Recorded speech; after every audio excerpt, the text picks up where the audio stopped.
Good morning, guys. I am Sunny. I have a group on Facebook, a couple of them actually. One is called the Las Vegas, Lao and Asian Gardening. Feel free to join. And another page I have, it's actually a page, not a group. It's called Crazy Plant Ladies. It's based here in Las Vegas. As you already know, Las Vegas is very, very hot in the summertime and very, very dry. We do not have humidity here. So I planted a lot of stuff here that are traditionally normal and doing well in Las Vegas. But I also went a step further and decided that I wanted to grow something else that are not normally found here in Las Vegas. And despite everyone telling me, don't do it, it's gonna die, it doesn't do well, I was like, what do I have to lose? I have a lot of times, I have seeds, and I have a yard. This is my backyard. And it's not big, but it's not small either. It's a pretty decent size to plant enough. So today I'm gonna show you a little something that I did. I ate some papaya. And I collected the papaya seed. I dried them first. This is Lao papaya. It's also the same papaya as Thai papaya, Vietnamese papaya, all Southeast Asian papaya. Okay, that's the green one that we like to, peel and shred up and cook into salad. Now, this is Hawaiian papaya, and I discovered it when I ate some in the market. We went to Hawaii and tried it. And we found some ripe one in the market and we loved it. It was really sweet. There was no sappiness. It tastes almost like mango. It was not stringy at all. So we loved that and we decided to go ahead and give that a try. And then what I did was I kept those container that came with the cake. When you buy cake at Smith or Vaughn's or wherever you want to get it from, what am I saying? Not Lowe's. If you buy some cake or pastry from like Costco or Sam's Club, you can use those too. There's a lid for it. I did not throw away the lid. Here's the lid. So typically it's upside down, This is the bottom part, that's the top part. So what I did was I poked some holes on the bottom. It's kind of hard to see, but there's one right about there. Right there. Can you see it? Right there where my finger is. Anyway, I poked several holes there. And then I put some seedling mix with normal potting soil and some perlite. Mix them all together. And I had to put these here so I can remember what it is, because I grow so many things here that I forget what they are. And then I put the date so I know how long it took. Okay? This was planted back in January. That was so cold, right? But I have a greenhouse. So here's my greenhouse. So in the winter, I bring all my seedlings in here. I start them in here. I do the seedlings in here. A lot of my tropical, exotic plants are all in here for the humidity. This is some more that I have separated from the same container. This one's Hawaiian papaya. As you can see, they're still a little small. This one's the biggest one I have right now. That's about 2 inches tall. This is about maybe almost 2 inches. I would want to say maybe more like 3 inches. Anyhow, it is definitely possible. Once it started sprouting, I take off the cover.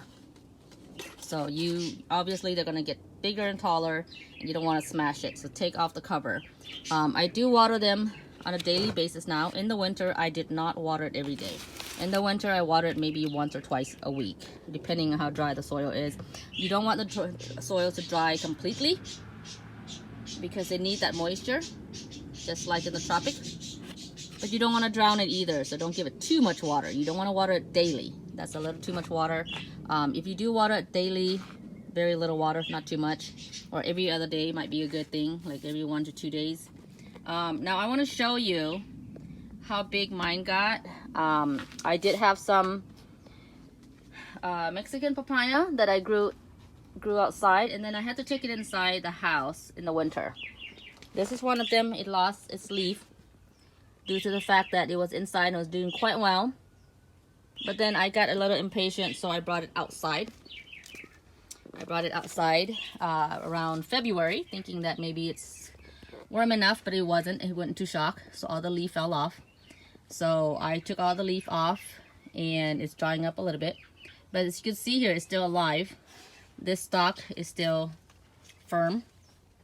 It's not squishy. It's not brown. It's not hollow. I mean, maybe it is hollow, but not right now. So it's still alive. It's still soaking up water, and eventually all the new leaves will come out. So just gotta give it some patience and let it recover. Now here's another one. I did the same thing with this one. I brought it outside, but this one recovered much better. As soon as I saw that it went into shock, I practically ran inside the door with it. So this is a Mexican papaya. As you can see, it's much bigger, and I decided to grow some flowers in there just so it doesn't seem so lonely. But here it is. We got plenty of leaves. The leaves got much bigger, but I pulled them off because when it went into shock, I wanted to pull all those leaves off, so give it extra support so that it can concentrate on the roots instead of the leaf. But the leaf has grown back out quite nicely here. So as you can see, it's definitely possible to grow papaya here in Las Vegas. Definitely having a greenhouse is definitely helpful. And as you can see, I have lots and lots of plants in here. I'm going to give you a quick tour. This is Pigeon Peas that my friend sent to me. Thank you so much, my dear. I am also planting some kefir, and I will be selling these. So if you're interested, stay tuned. Here's some sweet potato. I'm growing this just for the foliage, just for fun. I have some tomatoes growing. I have some epiphyllum growing. Epiphyllum struggle here also because Las Vegas, as I mentioned, is very dry. I have baby jackfruit growing. Habanero is still asleep. This is Cherimoya, still small. The Cherimoya is about maybe 3 or 4 inches tall. I got my dragon fruit. Strawberries here. This is another Cherimoya here. It's a little bit suffering from the heat, but it's still growing up there, so it's fine. There's another Cherimoya. I got a lot of ranunculus, pineapple, kefir, sugar apple, taro. The taro is just coming out. Can you see that little green guy? Oh, it'll catch up. It grows fast. And I have a lot more kefir growing here. For those of you who are Lao or Thai, this isต้นขี้หูด not ต้นมะขี้หูด น้อยๆ ยังน้อยอยู่. Yeah, it's still very young right now, so keep an eye on that. And I got some pak itu. It's like lemon basil. Asian people love to cook with those. This is another one of my jackfruit. This is a baby jackfruit. This one's about 4 inches, but they do catch up pretty quickly as well. I have my Plumeria. This one's still sleeping. And I have more Cherimoya growing here, as you can see. Tiny little Cherimoya. I got this one coming too, as you can see right there. So they are catching up. Got my bell pepper. My bell pepper are growing beautifully. So I just want to let you know that it's definitely possible to grow exotic and tropical stuff here. You just got to give it a lot of love, a lot of care. It does take time and effort. There are times when I come running out here and close my greenhouse when it gets cold and windy. And there's time when I come in here and I open it because it's gotten too hot. We have a temperature gauge here, so I know exactly how hot it is here inside the greenhouse. So anytime it gets over 70, 80 degrees, I open the door. And we have a fan over there, as you can see. That fan is actually a heater.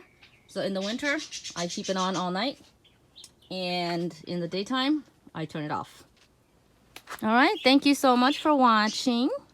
I'm going to go ahead and let you go and stay tuned for other plants that I will share with you. And when these get bigger, or hopefully when they get fruits, I'll definitely let you know. Thank you and have a wonderful day.